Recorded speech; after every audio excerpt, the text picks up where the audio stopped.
presentation na to, gusto kong ipakita sa inyo kung ano yung kagandahan ng tinatawag natin na multiple accounts. So, ano yung mga advantages kung by the time you started the business is nag-multiple accounts kaagad.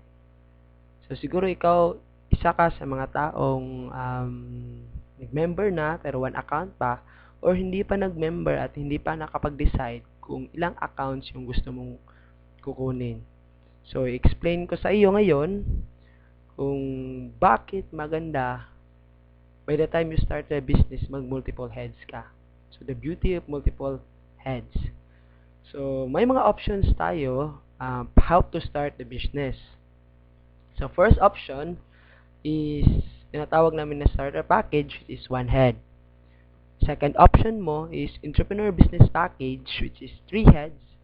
And third option mo is international builders package, which is 7 heads. So, ito yung common options by the time you started the business. So, pero I personally recommend na kung gusto mo talagang seryosohin yung business mo at gusto mo kumita ng malaki dito, so I recommend you start at 3 heads or 7 heads. So, bakit? So, ipapakita ko ngayon sa inyo kung ano yung mga advantage pag nag-multiple heads ka. So, siguro, by the time normally, yung mga distributors na na-explain na ng business, they started at starter package, which is one head. So, sa starter package, yung capital mo is 7,980. So, ito yung pinaka-capital mo sa business, and yung worth of products na balik sa'yo, 6,000. And then, meron kang isang scholarship certificate. So, yung sa genealogy mo, ito yung makikita mo. So, one account, meron kang left, meron kang right. So, ipagpalagay na lang natin sa one account, maximum na pwede mong malagay or minimum na pwede mong malagay by the time you started your network is 2 tao. So, what if 8 tao yung napajoin mo? Kasi hindi lang naman 2 yung taong kakilala mo. Posibleng may pangatlo, pang-apat, pang-5. So, ipagbalagay na lang natin na may 8 nag-join sa'yo. So, ano yung magiging scenario or ano yung magiging structure nito para ma-maximize mo yung income pag one account ka lang? So, ito yung magiging scenario. 4 sa left and 4 sa right. So, possibly, yung income na makukuha mo sa 8 tao na nag-join is a sponsoring bonus, kikita ka ng 8 tigpa 500. So, 500 times 8, 4,000. And then, sa matching bonus, so, kikita ka ng 4 na tigwa 1,500. Okay? So, 1,500 times 4 equivalent to 6,000. A total of 10,000 pesos yung kinita mo sa 8 tao na nag-join sa'yo sa one head.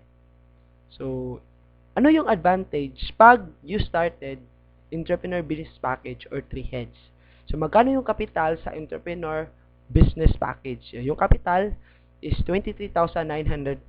So, 7,980 times 3. So, yung worth of products na nabalik sa'yo is 18,000. And then, ito yung magiging structure mo. Ikaw yan si U1, U2, at saka si U3. So, by the time you started the business, ganito yung structure na makikita mo sa genealogy mo.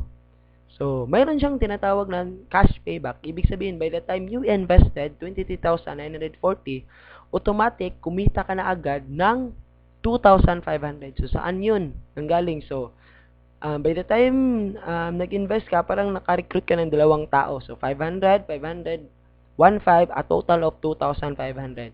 So, makikita mo yung return of investment na nabalik sa'yo or yung return is 18,000 na products plus 2,500. So, a total of 20,500. Okay?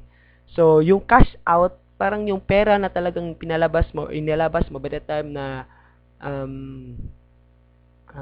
na-consume mo lahat ng yung products or nabenta mo, plus yung 2,500 na cash, automatic makukuha mo.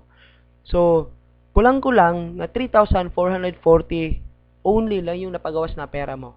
Kasi 23,940 minus 20,500, so nasa 3,440 lang. So, kagandahan nito, mayroong 3 scholarship or mayroon pa siyang 3 scholarship na makukuha mo by the time you invested 22,940. So, the same scenario, yung pagpalagay natin nangyari na mayroong 8 taong nag-join sa iyo, ito yung magiging scenario. So, tigda dalawa. So, under kay U3, 2 tao sa left at saka sa right. And then, sa U2, 2 tao left at saka sa right.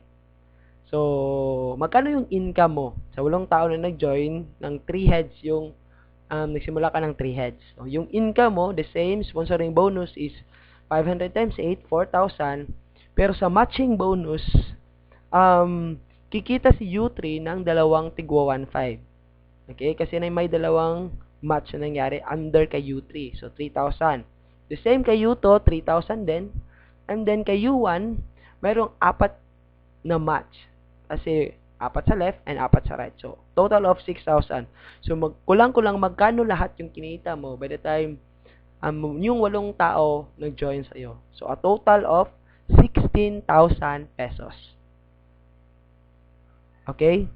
So, yan yung kinita mo by the time yung 8 tao nag-join sa'yo, nagsimula ka entrepreneur business package.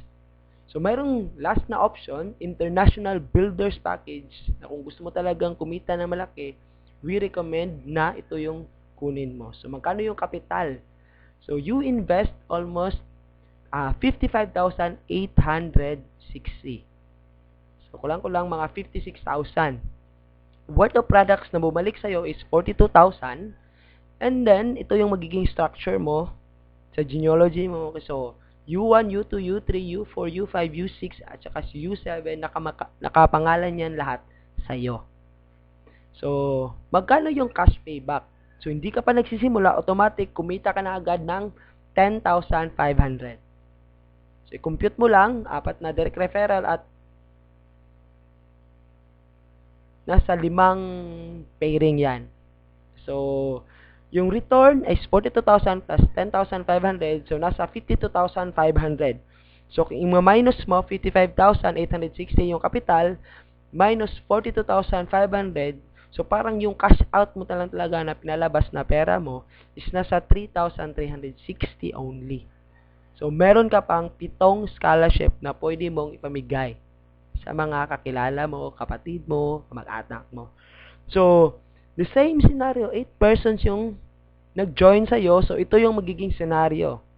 So, meron siyang 8 leg na maglalagay ka tig-isang tao. Okay? So, yung income mo, magkano yung income mo sa 8 tao? Sponsoring bonus, nasa 500 times 8, 4,000. So, matching sales bonus, si U7, kumita siya ng isang pair. So, 1.5. So, si U4, U5, U6, at saka si U7, kumita sila ng tigwa 1.5 sa matching bonus. So, lumalabas, si U7 to U4, kumita ka ng 6,000.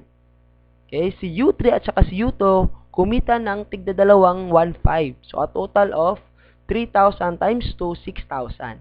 And then si U1, 4 na 1.5, so kumita siya ng 6,000. So, lumalabas yung total na income na kinita mo sa 8 tao is 22,000. So, ano yung pinagkaiba? Tingnan natin yung income comparison. So, sa 8 persons na nag-join sa'yo, pag 1 head ka lang, 10,000 yung kikitain mo. Pag 3 heads ka, 16,000. Pero pag 7 heads ka, kikita ka agad ng 22,000 pesos. So, sa palagay mo, ano yung mas maganda? 1 head, 3 heads, or 7 heads? So, ito yung kagandahan ng multiple heads. The same effort pero different results yung makukuha mo. Pag nag 1 head ka lang, 3 heads ka lang, and 7 heads. So, ano ba yung gusto mo talagang, paano ka magsisimula? So, nasa sayo na yon. And I hope na mayroon kang nakuha sa presentation na to, and we recommend talaga na mag 7 heads ka kung gusto mo talagang kumita ng malaki sa AIM